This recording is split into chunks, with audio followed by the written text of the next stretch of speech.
for the function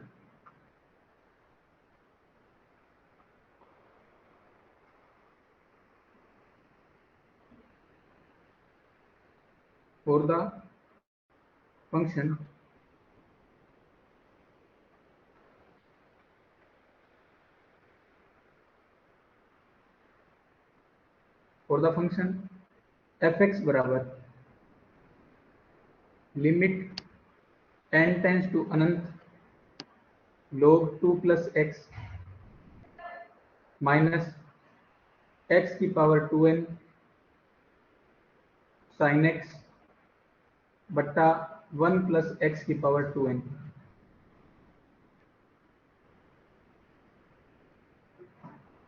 late limit x tends to 1 plus 0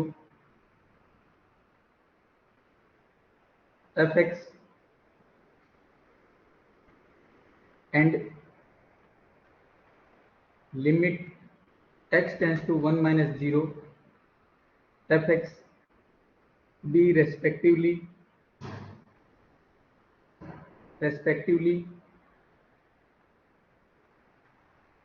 denoted by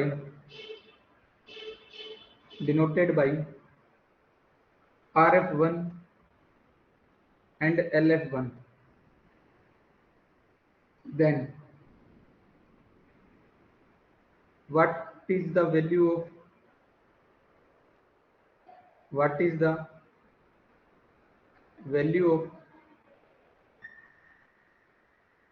rf1 and lf1। ये प्रश्न दोस्तों slate के exam में आया हुआ है। जैसे स्लेट का एग्जाम होता है और ये स्लेट 93 में आया हुआ है। ये क्वेश्चन आपकी गोखरू के बुक में दिया है और इस क्वेश्चन में आपसे लिमिट पूछी है और लिमिट भी कौन सी पूछी है, एक तो राइट हैंड लिमिट पूछी है और एक लेफ्ट हैंड लिमिट पूछी है। ये क्वेश्चन ग्रुप में किसी ने भेजा था, स्टूडेंट ने, इसका सॉल्यूशन करने के लिए, तो मैंने वो क्वेश्चन देखा है। अब इस क्वेश्चन का हम सॉल्यूशन करते हैं। तो सबसे पहले तो देखो हमें RF1 निकालना है। तो देखो RF1 निकालने के लिए लिमिट होती है positive, limit x tends to 1 plus 0 fx के रूप में। तो ये लिमिट इसमें लगाएंगे तो लिमिट n टेंस टू अनंत, बाहर दूसरी लिमिट आ जाएगी x टेंस टू 1 प्लस 0 और log 2 प्लस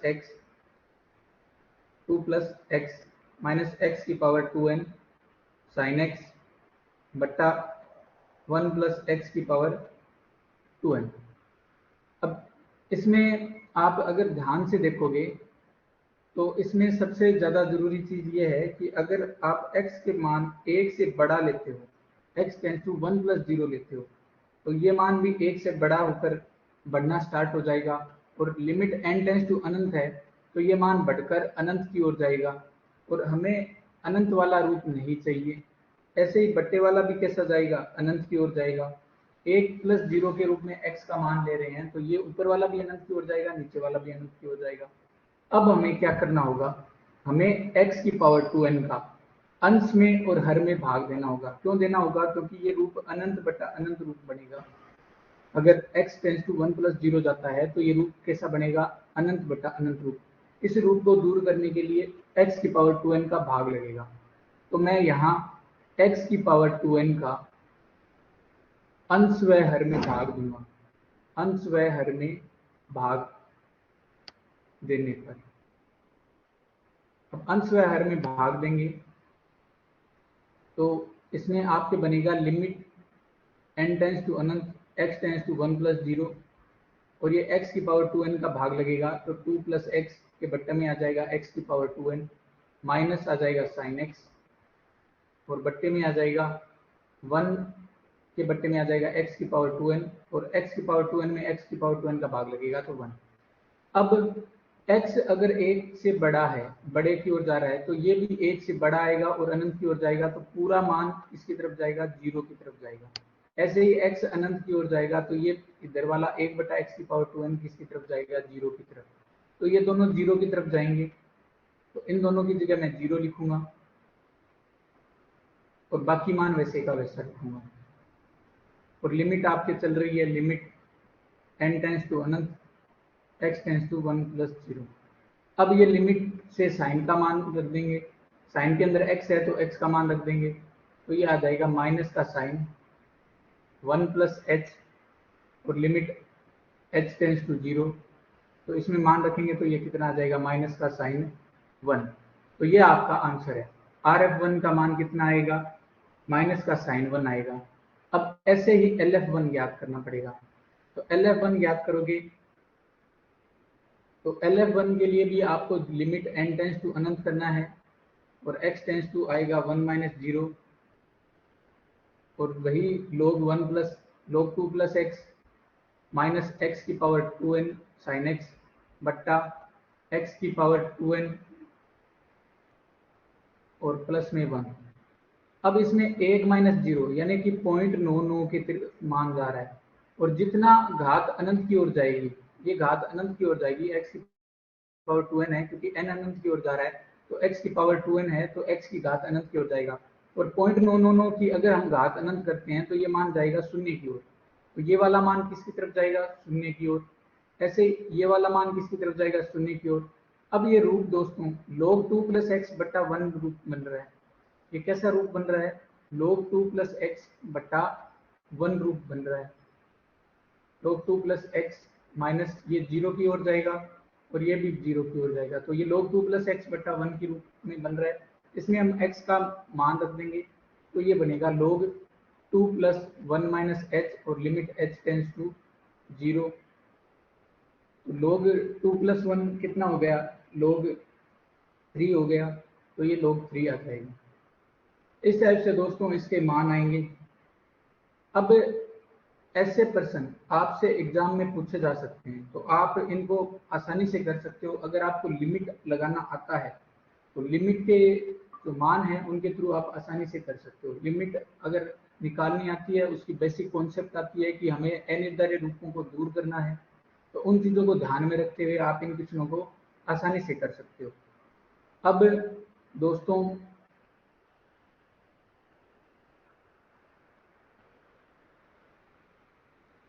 अब हम आगे पढ़ेंगे डिफरेंशिएशन के बारे में। तो देखो डिफरेंशिएशन एक ऐसा टॉपिक है जिसमें आपको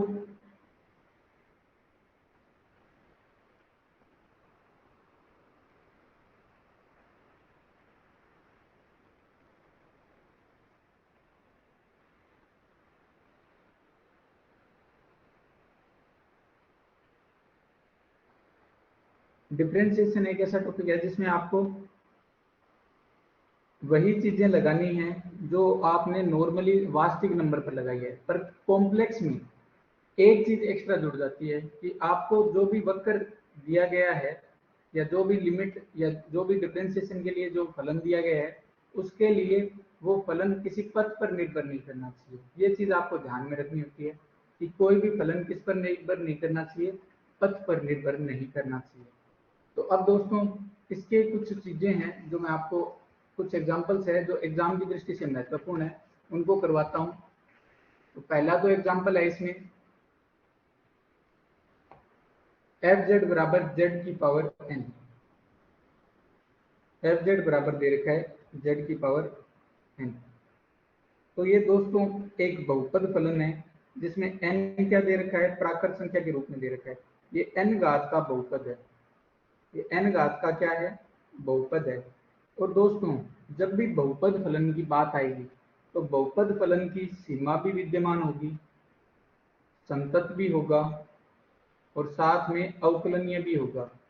तो ये चीज आपको ध्यान में रखनी है कि जब भी आपको बहुपद फलन दे तो उसकी सीमा भी विद्यमान होगी, संतत भी होगा और अवकलनीय भी होगा। तो इन तीनों चीजों के कारण ये फलन कैसा होगा, अवकलनीय होगा। तो एफ जेड बराबर जेड की पावर एन कैसा फलन है, अवकलनीय फलन है। और अवकलनीय कौन से बिंदुओं पर है, तो बिंदुओं की बात करें तो ये प्रत्येक बिंदु पर अवकलनीय है। कौन से बिंदु पर अवकलनीय है, प्रत्येक बिंदु पर अवकलनीय। बहुपद फलन प्रत्येक बिंदु पर अवकलनीय फलन होता है, तो ये कैसा है, प्रत्येक बिंदु पर अवकलनीय। अब बात करते हैं एफ जेड बराबर जेड बार की। तो देख दोस्तों एफ जेड बराबर जेड बार, इसका अर्थ हो गया X minus iota Y root का। क्योंकि जेड बार जेड का संयुग्मी होता है, तो ये x माइनस आल्फा वाई है। अब ये किस बिंदु पर अवकलनीय है इसकी जांच करनी है। तो दोस्तों आपको अवकलन का मूल अर्थ है वो क्या होता है उसके बारे में मैं कुछ बताता हूँ, जो आपके एग्जाम के पॉइंट ऑफ व्यू से बड़ा ही महत्वपूर्ण है।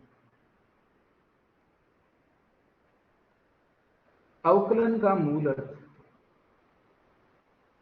अवकलन का मूल अर्थ यह है कि हर में जेड से गुणा करना, हर में जेड से गुणा करना। अवकलन का दोस्तों मूल अर्थ यही है कि हर में हम किससे गुणा करते हैं, जेड से।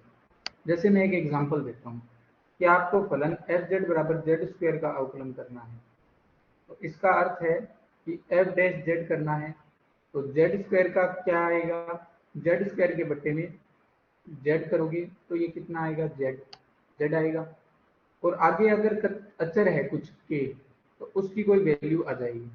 पर मूल अर्थ में अगर हम घातें देखें तो एक घात कम होती है, इसका अर्थ है कि हर में किससे गुणा होता है, जेड से गुणा होता है।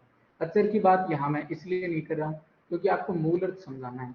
दोस्तों हर में किससे गुणा करना होता है, मूल अर्थ में इसमें हर में जेड से गुणा करना होता है। जैसे ये जेड बार है, ठीक है, अगर हम इस जेड बार की बात करें तो इसका अगर हम अवकलन करेंगे तो इसका अर्थ है कि बट्टे में क्या आएगा, जेड आएगा। और अभी हमने पिछले वीडियो में देखा था कि जेड बार बटा जेड, जेड बार बटा जेड की है वो लिमिट विद्यमान नहीं होती, लिमिट विद्यमान नहीं होती। तो लिमिट विद्यमान नहीं होती, इस कारण इसकी लिमिट दोस्तों विद्यमान नहीं होती, इस कारण ये कैसा होता है, अनअवकलनीय होता है। जेड बार कैसा होता है, अनअवकलनीय। दोस्तों जेड बार के बट्टे में जेड आएगा, अवकलन का अर्थ है बट्टे में जेड आएगा, जिसके कारण जेड बार बटा जेड की लिमिट विद्यमान नहीं होती। इस कारण ये जो मूल फलन है जेड बार वो कैसा होगा, अनअवकलनीय। अगर इसकी लिमिट विद्यमान होती तब तो हम कहते जेड बार अवकलनीय है, और अब जेड बार बटा जेड की लिमिट विद्यमान नहीं है, इसलिए हम जेड बार को क्या कहेंगे, अनअवकलनीय। तो दोस्तों ये जेड बार जो है वो आपके सभी बिंदुओं पर, जेड बार क्या है, सभी बिंदुओं पर अनअवकलनीय है, अनअवकलनीय है। तो जेड बार अवकलन का मूल अर्थ यह है कि हर में जेड से गुणा करना। और एक अवकलन का दूसरा अर्थ क्या है कि अगर आपको जब भी किसी फलन में अवकलन का पता करना हो, जब भी फलन में आपको अवकलन का पता करना हो कि अवकलनीय है या नहीं है, तो आपको दूसरी चीज जो महत्वपूर्ण है वो करनी ये है कि जिस फलन के बारे में आपसे पूछा जाए, एफ जेड मान लो आपको दे दिया, तो इसके बारे में अवकलनीय का अगर पता करना हो, एफ जेड के बारे में अवकलनीय का पता करना हो, अवकलनीय का पता करना हो,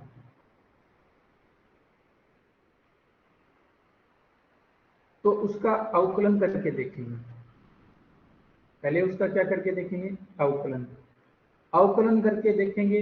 अगर अवकलन विद्यमान होगा तब तो वो अवकलनीय हो जाएगा, और अगर अवकलन विद्यमान नहीं होगा तो वो अनअवकलनीय हो जाएगा।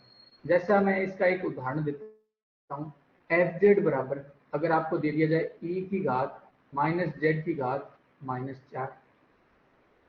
अब इसके अवकलनीय का पता करना है, और वो भी किस पर, मूल बिंदु पर। इसका अवकलनीय का पता करना है मूल बिंदु पर। तो दोस्तों मूल बिंदु पर अवकलनीय का पता करना है तो सबसे पहले क्या करेंगे, इसका अवकलन करेंगे, तो एफ डैश जेड करेंगे। तो ई की पावर माइनस एक्स का क्या आता है, माइनस ई की पावर माइनस एक्स। अब एक्स की जगह कौन है, जेड की घात माइनस 4। इसका जब अवकलन करेंगे तो आएगा माइनस 4 बटा जेड की घात 5। अब दोस्तों जब भी मूल बिंदु पर बात करेंगे तो ये मूल बिंदु पर बट्टे वाला जेड कैसा बनेगा, जीरो बनेगा, और जीरो बनने के कारण, मूल बिंदु पर ये जीरो बनने के कारण ये पूरा जो मान है, ये पूरा मान, ये पूरा जो मान है, ये पूरा मान, ये किसकी ओर जाएगा? ये जाएगा अनंत की ओर। मूल बिंदु रखेंगे तो ये तो जाएगा जीरो की ओर, और जीरो की ओर जाते ही ये किसकी ओर जाएगा? अनंत की ओर, और अनंत की ओर जाते ही यह विद्यमान नहीं होगा। अनंत की ओर जाते ही यह विद्यमान नहीं होगा, और इस कारण, इसलिए यह क्या होगा? मूल बिंदु पर अनअवकलनीय। मूल बिंदु पर क्या होगा? अनअवकलनीय।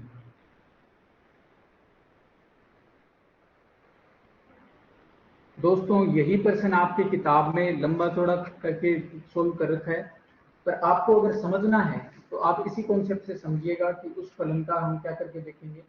अवकलन करके देखेंगे, और उससे हम पता करेंगे कि वह अवकलनीय है या नहीं है। अब एक और प्रश्न देखता हूं मैं आपके सामने। ये प्रश्न है दोस्तों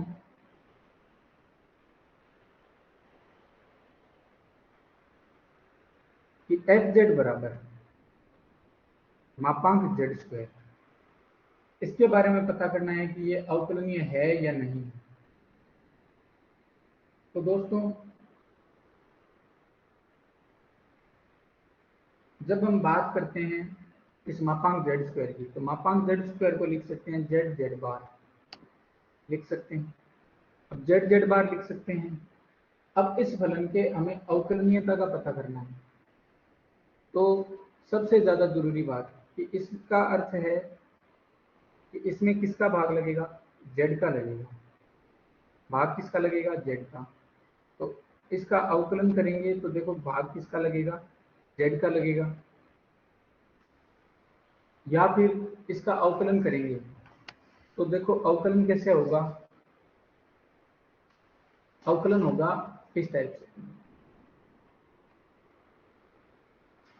जेड जेड बार है तो इसका u इंटू वी से करोगे, तो जेड का किया तो 1, और ये जेड बार प्लस जेड, जेड को छोड़ा, जेड बार का किया तो जेड बार का करोगे, तो देखो जेड बार के बट्टे में क्या आएगा? जेड बार के बट्टे में आएगा जेड। अब अगर हम बात करें मूल बिंदु पर, तो दोस्तों ध्यान से सुनना, अगर यहाँ बात अगर मूल बिंदु की करते हैं, यानी कि 0 0 की करते हैं, ये u इंटू वी से किया है अवकलन, तो इसको जेड का किया तो 1, और जेड बार वैसे का वैसा, प्लस जेड वैसे का वैसा, जेड बार का किया तो जेड बार के बट्टे में जेड। अब अगर हम यहाँ बात करें मूल बिंदु की, तो अगर मूल बिंदु रखते हैं तो ये भी जेड क्या हो जाएगा? 0 हो जाएगा, और मूल बिंदु पर इसका मान चाहे -1 आए चाहे 1 आए, एल एफ डैश में अगर -1 आता है, आर एफ डैश में +1 आता है, तो ये वाला जेड, ये आगे जो जेड लिखा है वो मूल बिंदु पर इसको क्या बना देगा? पूरे को 0 बना देगा, और इस जेड बार का मान मूल बिंदु पर क्या आएगा? 0 आएगा। तो दोस्तों ध्यान से देखोगे तो देखो मूल बिंदु पर पूरे का मान कैसे बनेगा? 0। अगर मूल बिंदु के अलावा कोई बिंदु लें, अगर ये वाला ना ले बिंदु, मूल बिंदु ना लें और कोई बिंदु लें, जैसे मैं लेता हूं 1 1, यानी कि 1 प्लस आयोटा, अगर ये लेते हैं तो दोस्तों इसका मान तो 0 बनेगा नहीं, और इसका मान आपके अलग अलग पथों के अकॉर्डिंग डिपेंड करना स्टार्ट कर देगा अलग से, और साथ में इस जेड का मान भी 0 नहीं होगा। तो ये दोनों गुणा होके एल एफ डैश की मान अलग आएगा, और आर एफ डैश का मान क्या आ जाएगा? अलग आ जाएगा, और जिस कारण ये एफ डैश जेड के क्या मान स्टार्ट हो जाएंगे? 2 मान स्टार्ट हो जाएंगे। तो अगर 0 0 के अलावा कोई बिंदु लेंगे तो इसके मान कितने आने स्टार्ट हो जाएंगे? 2 मान आने स्टार्ट हो जाएंगे, जिस कारण ये एफ डैश जेड, जिस कारण ये एफ डैश जेड अनअवकलनीय हो जाएगा। तो अगर हम मूल बिंदु लेते हैं तब तो इसका पूरे का मान, इस पूरे का मान क्या बनेगा? मूल बिंदु पर तो बनेगा 0, और मूल बिंदु के अलावा कोई बिंदु लेंगे तो क्या रहेगा? अनअवकलनीय, क्योंकि 2 मान आने स्टार्ट हो जाएंगे, एल एफ डैश का मान अलग आएगा और आर एफ डैश का अलग आएगा। तो ये चीजें आनी स्टार्ट हो जाएगी। तो इस कारण एल एफ डैश और आर एफ डैश अलग आएंगे, जिस कारण ये मूल बिंदु के अलावा किसी बिंदु पर अवकलनीय नहीं होगा। और यही चीज आपको ध्यान में रखनी है कि एफ जेड बराबर ऐसे दे दे मापांक जेड स्क्वायर या जेड जेड बार। तो दोस्तों ये सर्वत्र संतत है, संतत का हमने पीछे पढ़ा था कि ये सर्वत्र संतत है और केवल मूल बिंदु पर अवकलनीय है। और केवल क्या है, मूल बिंदु पर अवकलनीय है। किताब में आपको वापस इसमें लंबा चौड़ा दे रखा है, उसकी बजाय आपको केवल कॉन्सेप्ट समझनी है। और ये केवल क्या है, मूल बिंदु पर अवकलनीय है। इस चीज को ध्यान में रखना है, ये सर्वत्र संतत है और मूल बिंदु पर क्या है, अवकलनीय है। इस चीज को ध्यान में रखना है। अब इसके बाद हम आगे देखते हैं कुछ और एग्जांपल्स जो आपके लिए इंपॉर्टेंट है।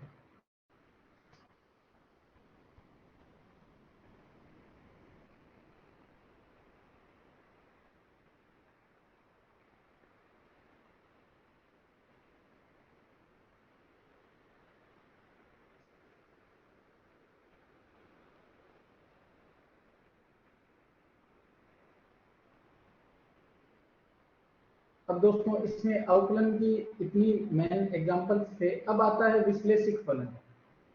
तो दोस्तों विश्लेषिक फलन के बारे में समझते हैं। मैं विश्लेषिक फलन के बारे में आपको बताना चाहूंगा। तो विश्लेषिक फलन कहते किसे हैं उसके बारे में पढ़ते हैं। तो सबसे पहले तो विश्लेषिक फलन की डेफिनेशन देखते हैं। विश्लेषिक फलन एनालिटिक फंक्शन।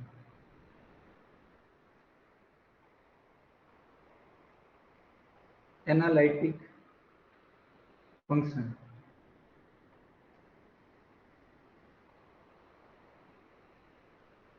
एनालिटिक फंक्शन क्या कहता है, इसको एक बार कॉन्सेप्ट से समझते हैं कि हम अगर कोई एफ जेड का कोई बिंदु जेड जीरो पर विश्लेषित होने की जांच कर रहे हैं, एफ जेड के कोई बिंदु जेड जीरो पर, एफ जेड के सभी को दिखाई नहीं दे रहा, तो अपनी जैसे जो क्वालिटी है वो थोड़ा हाई करके देखें। सभी को नहीं दिख रहा या केवल एक को नहीं दिख रहा, इसकी एकदम क्वालिटी एकदम हाई करके देखें एचडी में, तब शायद दिखेगा आपको। और अगर नहीं दिखता है तो मैं एक चीज कहना चाहूंगा कि आपको इस क्लास की मैं आपको जो है वो वीडियो जो है वो अपलोड कर दूंगा, तो उसमें भी आप देख सकते हो।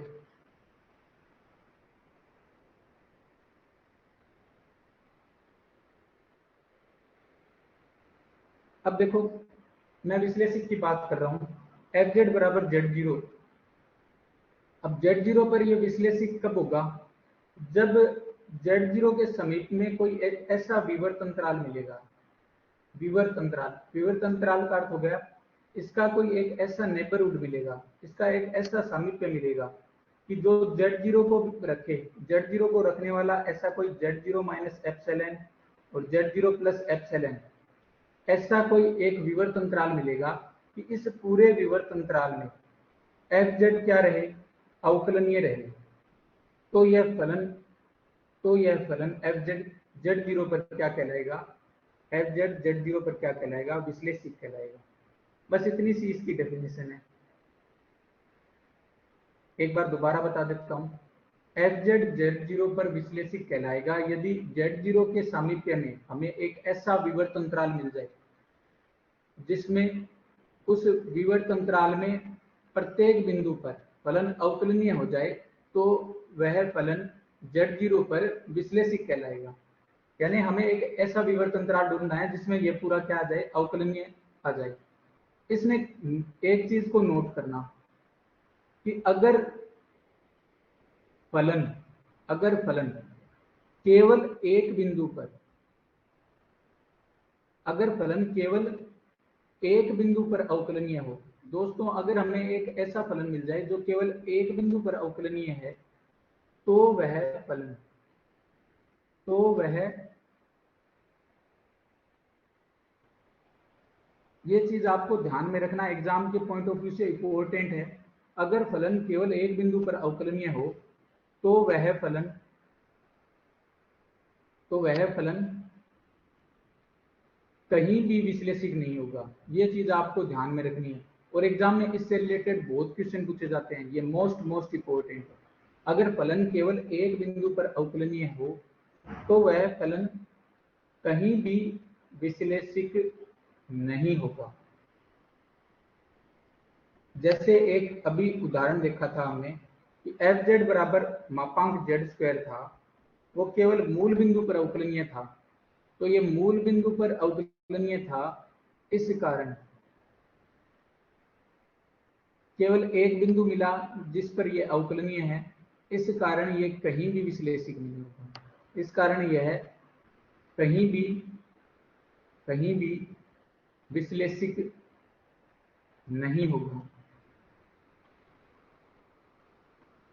इन चीजों को आपको ध्यान रखना है। अब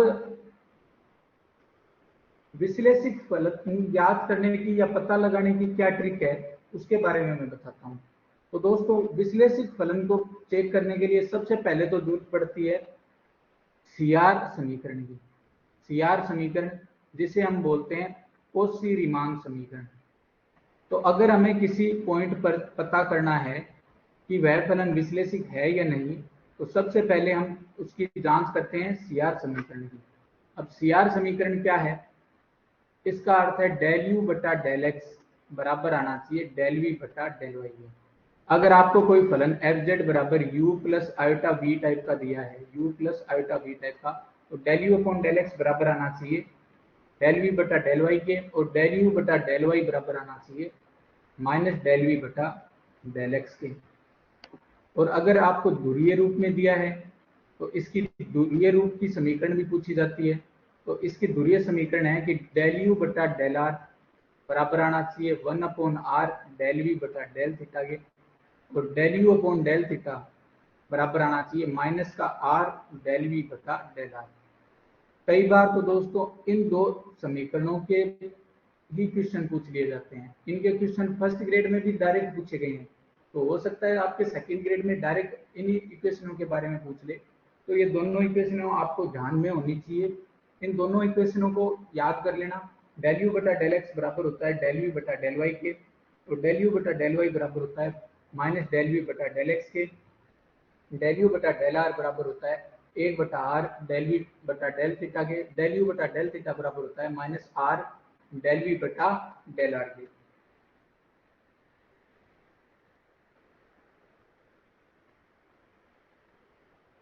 तो अब दोस्तों इसके बाद हम बात करते हैं कि ये सीआर समीकरण तो संतुष्ट होनी चाहिए। अगर हम कोई बिंदु z0 पर विश्लेषक की जांच कर रहे हैं z0 पर, तो उस पर ये सीआर समीकरण तो संतुष्ट होनी ही चाहिए, सीआर समीकरण। और इसके अलावा भी कुछ चीजें चाहिए जो विश्लेषिक होने के शर्त को पर्याप्त करती है। ये आवश्यक है दोस्तों, ये शर्त आवश्यक है, पर्याप्त नहीं है। ये बात आप ध्यान में रखना कि ये शर्त आवश्यक शर्त है, पर्याप्त नहीं है। पर्याप्त होने के लिए हमें और भी चीजें चाहिए।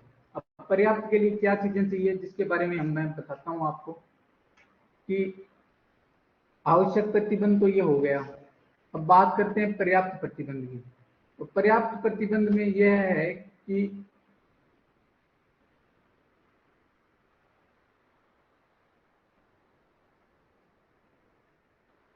u और v के जो आंशिक अवकलज होंगे दोस्तों, इस u और v के जो आंशिक अवकलज होंगे वो सतत भी होने चाहिए।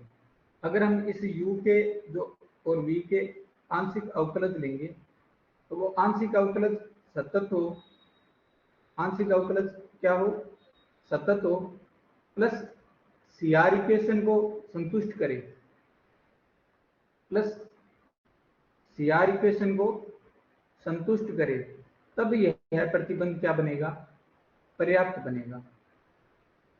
केवल सीआर को संतुष्ट करता है तो वो केवल आवश्यक प्रतिबंध है। जब यू वी के आंशिक अवकलज सतत हो और सीआर इक्वेशन को संतुष्ट करे, तब हम कहेंगे कि यह फलन क्या होगा, विश्लेषिक होगा। तो उस u और v के आंशिक अवकलज भी क्या होने चाहिए, सतत होने चाहिए। ये चीज आपको ध्यान में रखनी है। तो कई बार आपसे पूछा जा सकता है कि CR समीकरण जो है वो विश्लेषिकता की किस प्रतिबंध को संतुष्ट करता है, तो वह केवल आवश्यक प्रतिबंध को संतुष्ट करता है, पर्याप्त प्रतिबंध को नहीं करता। अब इस विश्लेषिक फलन से रिलेटेड कई बार क्वेश्चन पूछे जाते हैं एग्जाम में, तो उन क्वेश्चनों को देख लेते हैं। तो मैं कुछ क्वेश्चन लिख रहा हूं जिसको देख लेते हैं। तो दोस्तों एक चीज तो आप ध्यान में ये रखना कि जो भी बहुपद फलन आएगा, जैसे मैं ऐसा लिखता हूँ a0z की पावर n प्लस a1z की power n minus 1 plus a2z की power n minus 2 plus a3z की पावर n माइनस 3 प्लस ऐसे ही an(z) की पावर 0। तो इस टाइप का कोई भी बहुपद फलन आए तो वो सर्वत्र क्या होगा, विश्लेषिक होगा, क्योंकि ये सर्वत्र अवकलनीय है। सबसे जरूरी चीज, ये सर्वत्र अवकलनीय है, और सर्वत्र अवकलनीय होने के कारण ये सर्वत्र क्या होगा, विश्लेषिक भी होगा।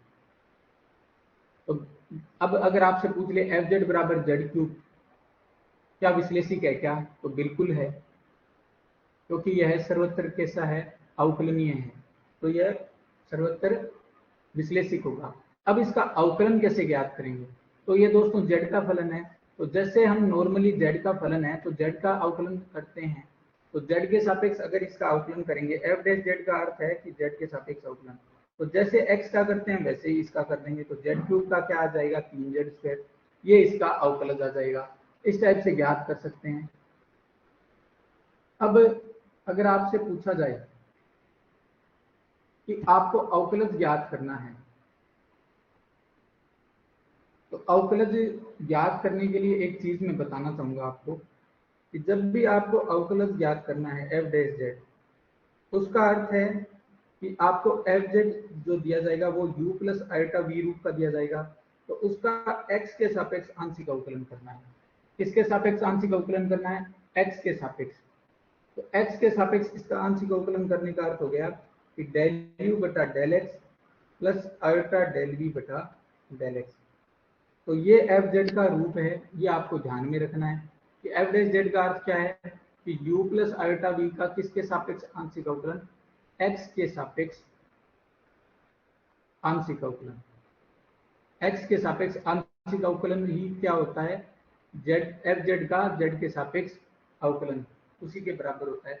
तो अगर हमें f डैश z ज्ञात करना है, इसका अर्थ है कि उसका x के सापेक्ष क्या करना है, आंशिक अवकलन करना है। अब एक क्वेश्चन है जो आपके गोखरू की बुक में दिया है, उसको करते हैं। fz बराबर xy प्लस आयोटा y, इसके बारे में विश्लेषिक फलन होने की जांच करनी है। तो देखो दोस्तों, इसके विश्लेषिक होने की जांच कैसे करेंगे, सबसे पहले तो हमें इसके CR इक्वेशन को देखना होगा।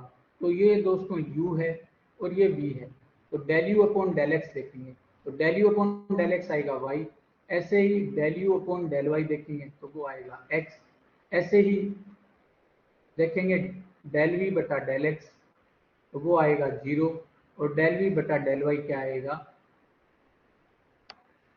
1। तो अब ऐसे तिरछे बराबर करने हैं, तो देखो y किसके बराबर आना चाहिए, 1 के, क्योंकि हमें CR इक्वेशन में क्या मिलता है, del u upon del x को बराबर करते हैं डेल v बटा डेल y। तो ये y जो है वो किसके बराबर आना चाहिए, 1 के, और डेल u बटा डेल y किसके बराबर आना चाहिए, माइनस डेल v बटा डेल x के। तो डेल u बटा डेल y क्या है, x, और डेल v बटा डेल x किसके बराबर है, 0 के। तो x बराबर 0 पॉइंट मिला और y बराबर 1 मिला, तो हमें पॉइंट मिला 0 1, जिस पर ये क्या आया, विश्लेषिक आया। तो हमें दोस्तों केवल एक बिंदु मिला है, हमें यहाँ क्या मिला है, केवल एक बिंदु, सॉरी विश्लेषिक नहीं, यहाँ मैं लिखूंगा CR को संतुष्ट करने वाला। CR संतुष्ट करने वाला कितना बिंदु मिला, एक बिंदु मिला।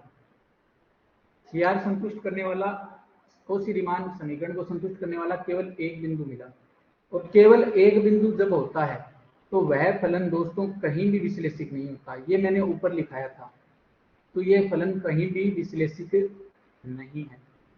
ये चीज आपको ध्यान में रखनी है कि यह फलन कहीं भी विश्लेषित नहीं है, क्योंकि यह केवल सीआर समीकरण को एक बिंदु पर ही संतुष्ट करता है, इसलिए यह कहीं भी विश्लेषित नहीं है।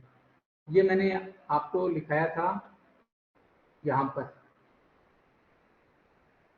अगर फलन केवल एक बिंदु पर अवकलनीय है तो वह फलन कहीं भी विश्लेषित नहीं होगा। तो दोस्तों, यह केवल एक ही बिंदु पर अवकलनीय है या सीआर समीकरण को संतुष्ट करता है, इसलिए दोस्तों यह कहीं भी अवकलनीय नहीं, कहीं भी विश्लेषित नहीं होगा।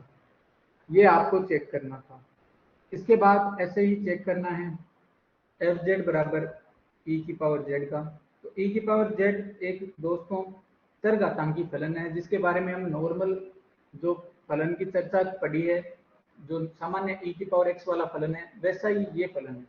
तो ये भी सर्वत्र क्या होगा, विश्लेषिक होगा। कैसे होगा, जैसे ई की पावर एक्स होता है वैसे ही ई की पावर जेड होगा। तो दोनों को आप कोरिलेट कर सकते हो। वैसे इसमें आप सीआर इक्वेशन को भी संतुष्ट करा के देख सकते हो, और उसके बाद प्रत्येक जो आंशिक अवकलज है वो सतत मिलेगी आपको, क्योंकि वो ई की पावर एक्स और कोस के फलन या साइन के फलन मिलेंगे, तो वो इस कारण क्या आएंगे, इस कारण सतत आएंगे। इसके आंशिक अवकलज भी क्या आएंगे, सतत आएंगे। साथ में यह सीआर समीकरण को भी संतुष्ट करेगा, तो इस कारण यह सर्वत्र विश्लेषिक होगा। अब इसका अवकलज क्या आएगा, तो अवकलज करना है तो जेड के सापेक्ष इसका अवकलन करना है, तो ई की पावर जेड का ई की पावर जेड ही आ जाएगा। जब इसका जेड के सापेक्ष आंशिक अवकलन, जेड के सापेक्ष अवकलन करेंगे तो ये जेड ही आएगा। ये इस टाइप से करना है। अब दोस्तों, अब आपको इसमें चेक करना है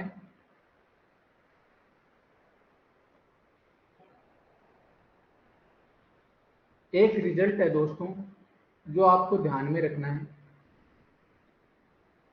वो फलन दे रखा है आपके एफ जेड बराबर, आपको दे रखा है आर की power N cos N theta plus अल्टा साइन एन थीटा।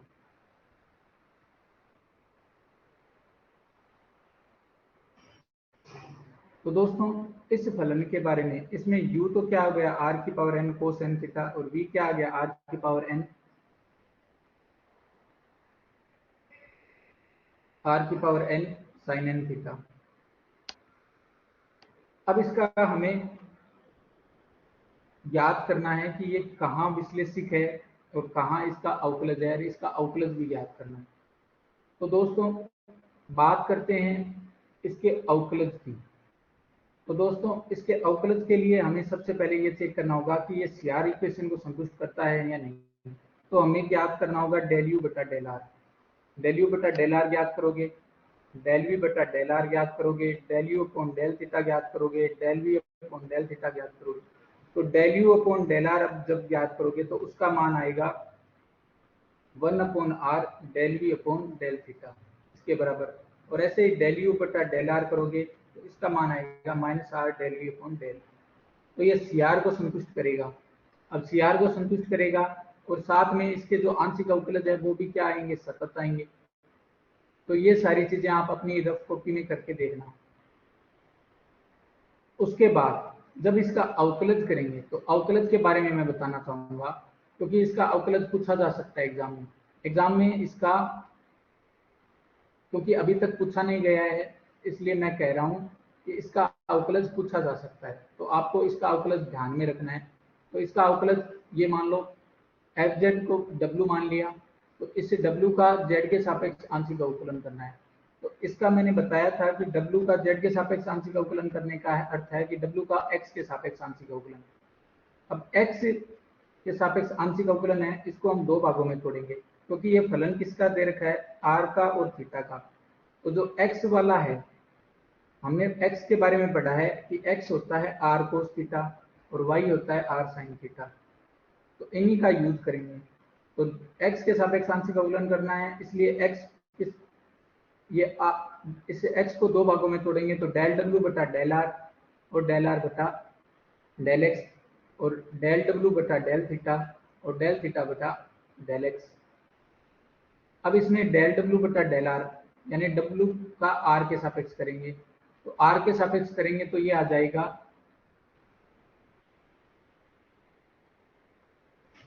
इसमें आर के सापेक्ष करेंगे तो दोस्तों इसमें आर के सापेक्ष और साथ में करना है थीटा के सापेक्ष। तो दोस्तों देखो थीटा के सापेक्ष करना है, इसको हम चेंज कर सकते हैं। कैसे चेंज कर सकते हैं कि यहाँ डेल डब्ल्यू बटा डेल थीटा दे रखा है और डेल डब्ल्यू बटा डेल आर दे रखा है, इनको हम चेंज कर सकते हैं।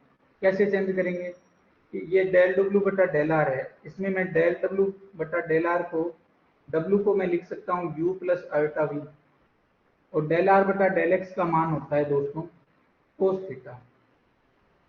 अब डेल आर बटा डेल एक्स का मान जो कोस थीटा होता है वो मान कैसे निकलता है इसके बारे में मैं बताना चाहूंगा कि आपने पढ़ा होगा आर स्क्वायर बराबर X square plus Y square. अब इसका आर के सापेक्ष आंशिक अवकलन करते हैं तो सॉरी एक्स के सापेक्ष आंशिक अवकलन करते हैं तो आता है टू आर डेल आर बटा डेल एक्स बराबर 2x। इससे डेल आर बटा डेल एक्स आता है, 2 से 2 कट गया x अपॉन आर, और x का मान होता है आर कोस थीटा। तो आर कोस थीटा के बट्टे में आर आया तो आर से आर कट गया, तो डेल आर बटा डेल एक्स का मान आता है कोस थीटा। तो इसलिए मैंने मान del R upon del X की जगह क्या रख दिया cos theta, plus del W बटा डेल थीटा। ये डेल डब्ल्यू बटा डेल थीटा को लिख सकता हूँ डेल बटा डेल थीटा, और डब्ल्यू को लिख सकता हूँ यू प्लस अल्टा वी। और डेल थीटा बटा डेल एक्स है, इसका भी मान आप देख सकते हो। तो डेल थीटा बटा डेल एक्स होता है साइन थीटा बटा आर। ये कैसे होता है इसके बारे में भी मैं बताना चाहूंगा कि आपको आर स्क्वायर बराबर X square plus Y square मिलता है, ऐसे थीटा बराबर मिलता है tan inverse Y upon X. अब इसको अगर आप सोल्व करोगे या फिर आप ऐसे भी कर सकते हो, x बराबर होता है आर कोस थीटा। तो अब इसका थीटा के सापेक्ष करेंगे तो उससे भी आप कर सकते हो x बराबर आर कोस थीटा का यूज करके। तो इसको सोल्व करेंगे तो आपको क्या मिलेगा साइन थीटा बटा आर मिलेगा। ठीक है, अब इस थीटा बराबर tan inverse Y upon X को यूज करके आप कर सकते हो, डेल थीटा बटा डेल एक्स आएगा 1 plus one Y square upon X square और minus Y upon X square. और वाई की जगह आर साइन थीटा रख दोगे और एक्स की जगह आर कोस थीटा रख दोगे, तो इसे सोल्व करोगे तो आपको मिलेगा साइन थीटा बटा आर। तो ये साइन थीटा बटा आर आ जाएगा। अब इस समीकरण में हमें आगे सोल्व करना है। तो दोस्तों इसमें आपको ये चीज का ध्यान रखना है कि आपको यहाँ आर के सापेक्ष दे रखा है तो आप इसको आर के सापेक्ष रखोगे तो ये डेल यू बटा del R plus ultra del we बटा डेल आर बनेगा। अब यहाँ जो थीटा के सापेक्ष है इनको आप चेंज करोगे तो डेल यू बटा डेल थीटा है, तो डेल यू बटा डेल थीटा ऊपर किसके बराबर आएगा, ऊपर मान देखते हैं। तो डेल यू बटा डेल थीटा ये थीटा है, तो डेल यू बटा डेल थीटा बराबर आएगा माइनस आर डेल वी बटा डेल आर के। तो माइनस आर डेल वी बटा डेल आर के आ जाएगा, प्लस अल्टा डेल वी बटा डेल थीटा किसके बराबर आएगा, तो डेल वी बटा डेल थीटा बराबर आ जाएगा R del you upon del R की, और ये बाहर है साइन थीटा बटा आर। अब इसमें आयोटा कॉमन ले लेंगे तो ये बनेगा डेल यू बटा del R plus iota del we बटा डेल आर वैसे का वैसा, और इसमें कॉमन ले लेंगे माइनस इसमें आयोटा आर कॉमन ले लेंगे तो ये बनेगा डेल यू बटा del R plus iota del we बटा डेल आर और साइन थीटा बटा आर। तो आर से आर कट गया, ये बन गया डब्ल्यू और ये भी डब्ल्यू, तो ये डेल डब्ल्यू बटा डेल आर बन गया, कॉमन आ गया और अंदर आ गया कोस थीटा प्लस अल्टा साइन थीटा। ये डेल यू बटा डेल आर प्लस अल्टा डेल वी बटा डेल आर इसमें भी है इसमें भी है, तो इसको डेल बटा डेल आर डब्ल्यू लिख सकते हैं, तो इनको कॉमन ले लिया तो यहाँ बनना कोस थीटा प्लस यहाँ आयोटा है तो आयोटा और साइन थीटा है तो साइन थीटा। अब डेल डब्ल्यू बटा डेल आर का मान लिखेंगे। तो देखो डब्ल्यू आपको दे रखा था ये वाला मान, इसका आर के सापेक्ष आंशिक अवकलन करना है। तो इसका आर के सापेक्ष आंशिक अवकलन करोगे तो आर की पावर एन का हो जाएगा N R N minus one, और बाकी अचर वैसे का वैसा। तो ये आ जाएगा N R N minus one, और बाकी cos N theta plus iota sine N theta, वैसे का वैसा। और यहाँ दोस्तों प्लस के बजाय माइनस का निशान आएगा, मैंने गलती से लिख दिया। यहाँ माइनस आयोटा कॉमन आएगा, यहाँ माइनस आयोटा कॉमन आएगा, ठीक है। तो यहाँ माइनस आयोटा कॉमन आएगा। अब देखो इसमें माइनस आयोटा कॉमन आ गया। अब इसको सोल्व करेंगे तो यहाँ डेल एन आर की power N minus one cos N theta plus iota sine N theta, और इसके गुणा में रह जाएगा cos theta minus iota sine theta. अब इसको लिख सकते हैं e की पावर आयोटा एन थीटा, इसको लिख सकते हैं e की पावर माइनस आयोटा थीटा, और ये N R N minus one. तो ये आ जाएगा N R N minus one और e की power iota N minus one theta. Iota common ले लिया, थीटा कॉमन ले लिया, तो iota N minus one theta. अब वापस इसको रूट में बदल लेंगे द माइवर थ्योरम से, तो ये बनेगा cos N minus one theta plus iota sine N minus one theta. तो ये इसका मान आया दोस्तों। तो आपसे इसका अवकलज पूछा जा सकता है, तो ये आपको आना चाहिए डेल डब्ल्यू बटा डेल जेड। इसका अवकलज क्या आता है N R N minus one cos N minus one theta plus iota sine N minus one theta. इस टाइप से आपको इसका अवकलज करना है। ऐसे ही इसमें दोस्तों आगे एक और दे रखा है जिसके बारे में आपको मैं बताना चाहूंगा। तो एफ जेड बराबर sine X cos hyperbolic Y plus iota cos X sine hyperbolic Y. ये भी दोस्तों सर्वत्र संतत और विश्लेषिक आएगा। आप इसकी सीआर इक्वेशन ज्ञात करना, इसके आंशिक अवकलज की सतत का देखना। तो ये दोस्तों इसमें सीआर इक्वेशन भी संतुष्ट करेगी तथा इसके आंशिक अवकलज भी सतत आएंगे, इसलिए ये सर्वत्र संतत और विश्लेषिक है। तो इस टाइप से क्वेश्चन आते हैं जिनको आप देखना। अब दोस्तों नेक्स्ट वीडियो में हम इसके बाद के पार्ट को करेंगे।